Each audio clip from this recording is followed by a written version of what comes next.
Hello, and thank you for tuning in to the Premier Fantasy Podcast, part of the Press Play Podcast Network, hosted by me, Jeff Tito Thidoff. Please make sure you subscribe to the podcast wherever you get your podcast fix, Apple Podcasts, Spotify, iTunes. Also follow me on Twitter, at ThitHappens. That's at THIT Happens. Get me on Twitter there. Give me a follow if you have any specific questions about your league, about setting up a league, how to run a league, any disputes you would like my input on within your league. Just give me a follow and send me a question there. It's the best way to reach me. Today I'm going to spend some time talking about NFL workloads. And this is something I do every year. We'll revisit it again as we get closer to the start of the season when people are doing drafts. But it's very interesting if you go back and look at how the number of touches a running back has, the way it affects him in the following season. Now, for 2020, Derrick Henry led the way. He had 396 carries, 22 receptions, that's including playoffs, for a total of 418 touches. 418 was his total number of touches for last season. The previous year, Derrick Henry had 409 touches, 386 rushes, and 23 receptions. That's a two-year average of 413.5. That is an astronomical number, and that's why I would be afraid to have a really high value on Derrick Henry if you're in a dynasty league or if you're doing some early draft work right now. But Henry is a guy who is destined to have a drop-off now. I know he's a big guy. I know he runs hard. But there's too much data, too much proof to show that getting that many carries on your body over consecutive years can do something. Plus the fact he is now 26 years old. That also will play into this as well. So the top five in touches last year, and I base it first on carries, but Derrick Henry had 418. Dalvin Cook had 312 rushes, 44 receptions for 356. Josh Jacobs, 273 carries, 33 receptions for 306. David Montgomery, 247 carries, 54 receptions for 301. And Zeke Elliott had 244 and 52 for a total of 296. So over the 2 years, Dalvin Cook's averaging 352.5 touches. Zeke Elliott, 325.5. David Montgomery, 290. Josh Jacobs, 284. The 290 and 284, I'm not that worried about. Even for a season with 325.5, 325, I should say, I'm not that worried about that one either. But if you look at the workloads of Zeke and Henry over a prolonged period, you'll see why you need to have a little bit of pause before drafting those guys really high in your draft. Now, there are exceptions to the rule. You know, a guy like Walter Payton, he was somebody who could have a lot of carries, and it didn't seem to affect him at all. Eric Dickerson, Eddie George to a certain extent, although George wore down after a few years. But there are certain guys that didn't have a problem doing that. But let's look at the top touch guys in 2019. The top ones in 2019. You had Derrick Henry, that was what I talked about. You had Zeke Elliott, who had 355. You had Nick Chubb, who had 334. Christian McCaffrey, who had 403. And Chris Carson, who had 275. Four of those players missed at least one game the following year. Zeke missed one game in 2020. Chubb missed 4. Christian McCaffrey, you know, the guy who shattered so many fantasy teams when he went down early last year, he missed 13 games. Chris Carson missed 4. The 5 of them combined for 558 fewer touches in 2020. In 2019, those guys right there, all of them had fewer touches in 2020 by a total of 558. Now go back to 2018. Zeke Elliott, he had 433 touches, dropped off to 355 in 2019. He did not play one game because of they held him out one game after they already clinched their spot. Saquon Barkley went from 352 in 2018 to 269. David Johnson, 308 in 2018, down to 130 in 2019. Todd Gurley, 367 in 2018, 260 in 2019. Adrian Peterson, 271 in 2018, 228 in 19. Those 5 combined for 489 fewer touches. In Todd Gurley's case, his is a little bit off because he had 3 playoff games in 2018. He still had 315 regular season touches, so it's still a drop nonetheless, but it's not as big of a drop when you factor that in. So that's 489 touches, almost 500 touches fewer. They also, the group, averaged, those group of 5 players, 1.5 yards less per carry the following year. So from 18 to 19, those guys right there averaged less yards per carry by 1.5 yards from the previous season. And it looks like that if you go through other years in the past, there's so many times it's hard to have such a big year after a high volume year like some of these guys have had. We'll go back another year to 2017. Le'Veon Bell had 431 touches in 2017. That included 1 playoff game. He didn't play in 2018. He had the big contract holdout with the Steelers and famously missed the entire season. In 2019, he had 311 touches with the Jets. LaShawn McCoy went from 371 to 195. Melvin Gordon went from 342 to 253, and that's playing 1 more playoff game. Todd Gurley, 361 to 367. He increased in that one. He's one of the. He also had. He had 343 in the regular season of 2017, and then Jordan Howard. He had 299 in 2017, 280 in 2018, with one playoff game added to his resume there as well. So those guys dropped by 398 touches a year after having the heavy workload. Things you want to look at in there is you want to see if the guys who get so much wear and tear in their body and then the age they're at. And Derrick Henry just wrapped up his age 26 season. He turned 27 back on January 4th. So that's something else, when you're looking at these guys and what their ages at these times to get these carries. Let me give you an example here. When you take someone like DeMarco Murray, his age 26 season, he had 494 touches for the Dallas Cowboys. He had a phenomenal year, but 494 touches that year at his age 26 year. The following year, he missed, he missed some games, and he only ended up with 237 touches. At his age 28 year, he had 346, age 29, 223, and then he was out of the league. His last 3 seasons, 261 was his average amount of touches after that 494 touch season back in 2014. Someone else you can look at, Earl Campbell, he had a stretch where in his ages 23 through 26, these were his touch totals those years: 392, 419, 411, 397.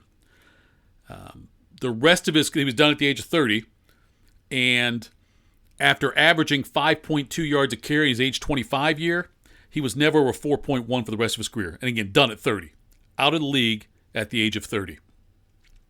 Ray Rice, he also had a huge drop. And I know that Rice had his issues off the field that hurt him, but he had a couple of, he had 4 big seasons, ages 22 to 25, where his touches were 376, 411, 414, and 410. 2013, he dropped down to 272. He never played again, obviously, for other reasons, but still he had the drop-off, though, the huge drop-off from 410 down to 272. So you need to keep a close eye out on these guys. All right, we'll take a quick break. Then when we come back, I will tell you why I'm concerned about Zeke Elliott after 5 years in the league. I've got some numbers that you'll want to hear. Support, though, for the Premier Fantasy Podcast is brought to you by Manscaped, who is the best in men's below-the-waist grooming. Manscaped offers precision-engineered tools for your family jewels. They obsess over their technology developments to provide you with the best tools for your grooming experience. Manscaped is trusted by over 2 million men worldwide, including me. Join the movement for all your below-the-waist grooming needs. I'll give you the same deal my friends got. Go to manscaped.com. Enter code TITO when you check out. Code TITO, T-I-T-O, that's me. And you'll get 20% off your order and free shipping. It's a fantastic deal. The people closest to you will thank you for it. Let's put it that way.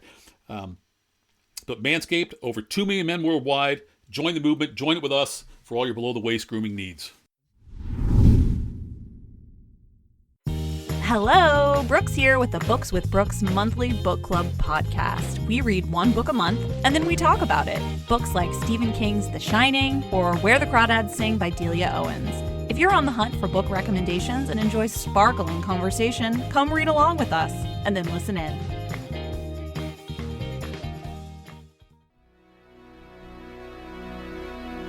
Hey everybody, it's Sam Amico from Cavs on the Break NBA podcast. Be sure to give us a listen for all your Cleveland Cavaliers recaps, analysis, breakdowns, draft talk, free agency. The list goes on and on. Give us a listen, Cavs on the Break NBA podcast.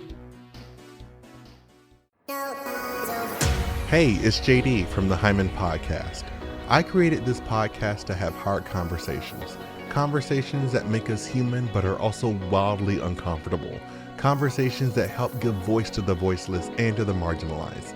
Now you can listen to the entire first season on Apple Podcasts, Spotify, or wherever you get your podcasts from. Consider this your personal invitation to join the conversation. Hi, my name is Jeremy Powell, co-host of the Oranges, Oranger, Browns podcast. Check us out anywhere you listen to podcasts. For all your Browns coverage, post-game, pre-game, anything you need Browns, you'll find it here on the Oranges, Oranger, Browns podcast. All right, let's get back to the workload talk with our running backs. And Zeke Elliott, I teased that I want to talk about some of his numbers and why I'm concerned about him going forward. He will turn 26 in July. Age 26 seems to be an important number for running backs if they've had a lot of carries, and Zeke certainly has had a lot of touches. In his 5-year career, and remember he was suspended for 6 games one season. He's played 71 games in the regular season. He's had 1,400 rushes and 241 receptions. So he's had 1,654 touches in the regular season. And then in the playoffs, you get an additional, he's played 3 playoff games. He got another 68 rushes and 7 receptions there. That's a lot of carries, a lot of wear and tear on Zeke's body. Now, last year, certainly you could say his drop-off last year was because of the fact that he, as far as the production goes, he did not have Dak Prescott for a good chunk of the season, but still, he's averaged, ever since he had that 304 carry, 77 reception year in 2018. Since then, his yards per carry have gone from 4.7 down to 4.5, and then last year they were just a mere 4.0. I'll give you an example of somebody else, another reason to kind of pause when you're looking at workloads for these guys when they get to these ages. You remember Larry Johnson for the Chiefs. In 2005, his age 26 season, he had 369 touches. The following year, his age 27 season, Larry Johnson had 475 touches, an insane amount to have. Missed half of that the following season, in 2007, and never had more than 200 carries in a season for the rest of his career. Other guys throughout history that have had the same issues where they've had the big volume year and then never could duplicate it. Jamal Anderson back in 98, he had 410 carries that year. In 98, he was out of the league after the 2001 season. James Wilder had a couple of big years with the Buccaneers. His age 26 season, he also rushed for 407, 365 the next year, and then the 1986, the year after that. From that point forward, never had more than 190 attempts in a season. Terrell Davis, after his monster years, he also had injuries, but he had 392 carries back in 1998. In the next 3 years, he played in a total of 17 games and was out of the league. Barry Foster had 390 for Pittsburgh back in 1992. He only played 2 more seasons after that and missed 20 games in that time. So there's so many players in the past. You got George Rogers, somebody else. Curtis Martin had a big volume year at age 31 and then was out after 1 more season. Sean Alexander had 370 carries in 2005 for Seattle and played 27 games total the next 3 seasons. He was out. So you look at these guys and you can see where they get this high volume and how it affects them. And so I'm not saying to completely ignore Zeke Elliott or completely ignore Derrick Henry or Dalvin Cook or Josh Jacobs. I'm not saying completely ignore these guys, but you've got to have that in your mind when you're getting ready to draft or making decisions based if you're in, say, a franchise league, a dynasty league, where you keep all your players or a good chunk of your players. These are guys who I would try to maybe push off now before they have the big drop-off. And I think it's going to happen. It might not be in 2021 for Derrick Henry and Zeke Elliott, but I think it happens no later than 2022, either this year or next year, 2021 or 2022. One of those 2 seasons, you're going to see Zeke and Derrick Henry both have far fewer touches and far less production. And so now's the time to sell on those guys, especially Derrick Henry. Now's the time to sell on those guys while you can before all this catches up to them. And they have a situation where they get knocked out early in the season, or they're just ineffective and they end up costing you games down the road. So keep in mind that with your running backs specifically, look at their carries, and you can find all the stuff. ProFootballReference.com's got the website with all these different stats you can look up on every player. That's where I get a lot of my stuff, is by going to ProFootballReference.com. But you can look at touches for all your players, and receptions typically aren't as critical to a running back. I look at the carries more than anything else, but I also look at the combined total, but I don't look at the receptions by themselves when it comes to running backs. I think the carries are the ones that put the most wear and tear there on the body when they're getting gang tackled most of the time versus probably getting tackled in single coverage by a linebacker or something like that.